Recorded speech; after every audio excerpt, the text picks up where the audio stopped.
Welcome back to the channel, everybody. Well, let's do some polishing today. I think this is a good day for that. It's the beginning of April, mid-April, and it is chilly. It is chilly. Some snowflakes coming down with that spring snow. Well, we're going to be doing some high-speed sanding today using that thing right there, the Richardson's high-speed sander. We've done a number of videos here on the channel showcasing it. I'll put them up there and down below. Go check those out.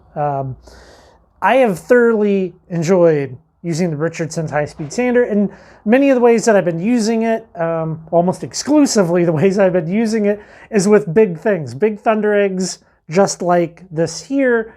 And well, I get that most people don't have the saws to be able to cut a rock of this size, and I think I got asked maybe 4 or 5 times now about doing little things on the Richardson sander. So that's the plan for today. We're going to try something a little different. We're going to do some little Thundereggs and see how that goes.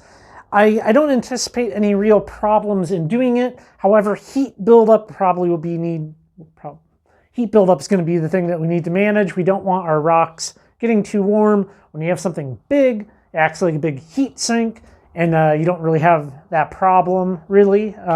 But yeah, heat has been an issue with it that we've discussed in previous videos. So let's polish up some small-ish Thundereggs, what I call small Thundereggs, and see how it goes.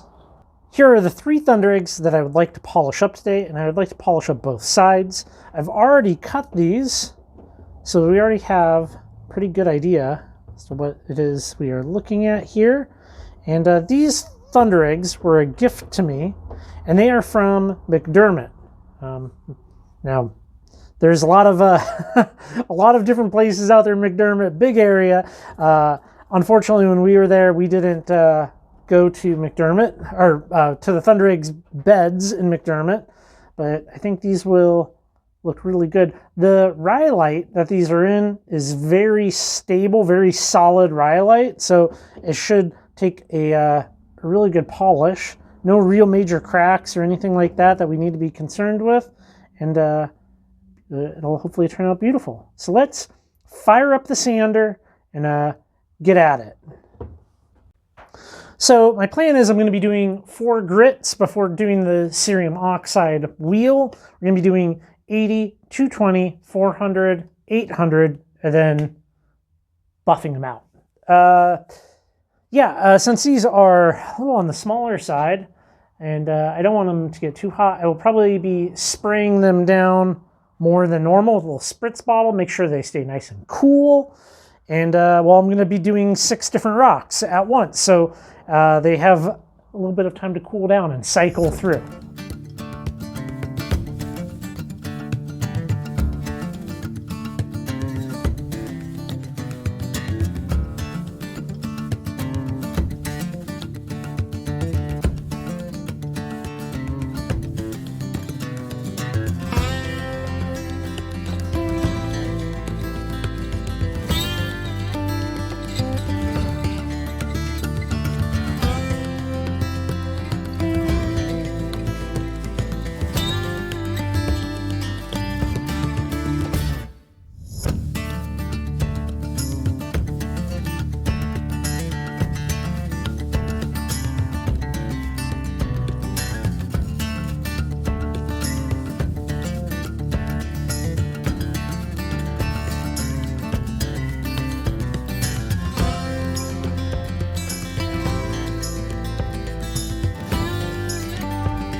This is This is my Cerium Oxide wheel. If you haven't seen this before, I do have free blueprints up on the website, currently rockhounding.com.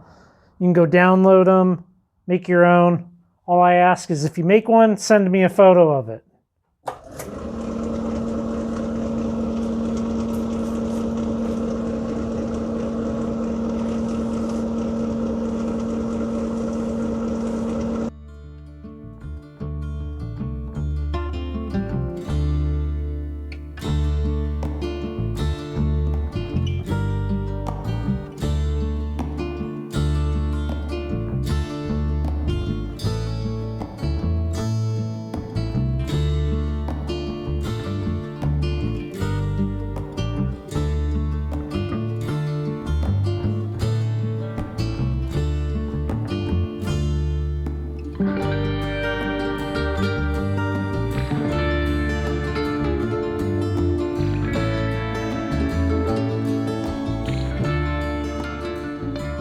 So the Textile gun is nothing short of amazing. I don't know how I went as long as I did without him. Yeah, I'll put a link down to this thing down below in the description box. It's amazing for cleaning rocks.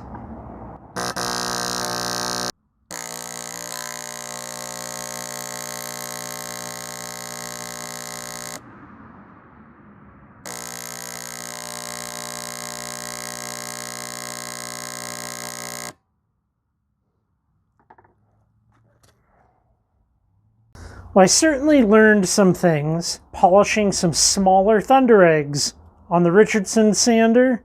First off was, well, you definitely need to work in batches, okay? These are too small to simply just have at it by itself. So by polishing up 6 rocks at once, well, I was able to cycle through them, and by the time I got to the first one, well, they were nice and cool. So definitely work in batches. But you should probably be working in batches with the Richardson sander entirely. So it's just easier that way. You're not changing out discs and stuff. But let's look at these. I think that's pretty good.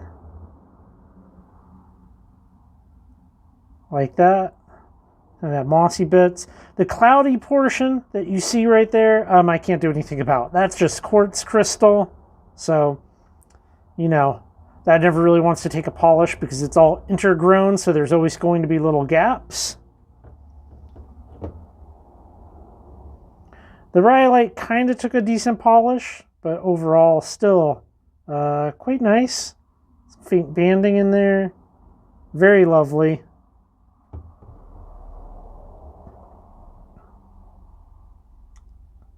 They're very, very fun Thundereggs. I mean, they definitely have a story to tell. We probably have our entry point right there. And so it's probably orientated like that. And filled from the bottom up. And then we have our quartz crystal growth.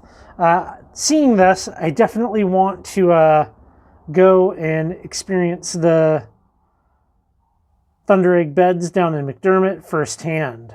Thank you guys so much for watching the complete video. It means a lot to me. If you don't mind giving me a thumbs up, that helps here on YouTube. Go check out the website, currently rockhounding.com. The previously Rockhounding podcast is up there. All kinds of books, all kinds of articles, lots of great stuff, entirely free, ad-free. Don't charge for nothing. All right, everybody. Yeah. We'll leave this one here. The little Thundereggs on that machine. Thumbs up. Good times. And yeah, I'm a fan. I'm a fan of the high-speed sanding. What can I say? It's the way to go. All right. Y'all take care.